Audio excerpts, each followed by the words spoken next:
এবার আমরা এর সাধারণ আকার বা n সংখ্যক পদের সমষ্টি আমরা লিখি। তাহলে প্রথম পদ a, এটি কিন্তু প্রথম পদে, plus a plus d plus a plus 2d plus dot dot দিয়ে যে প্লাস a প্লাস n-তম পদ, n সংখ্যক n-1 ইন্টু d।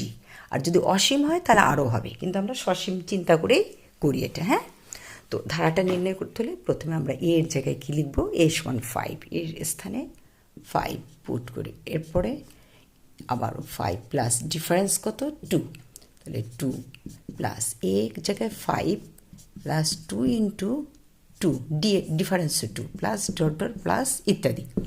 আচ্ছা, এখন এরপরে এটা এই পর্যন্ত আমরা ধারা নির্ণয় করতে বলছি, আর আমরা করলাম না। ধরো এবারে 5 প্লাস, তাহলে 7, 5 আর 2 প্লাস 2 দুগুণে 4, 9।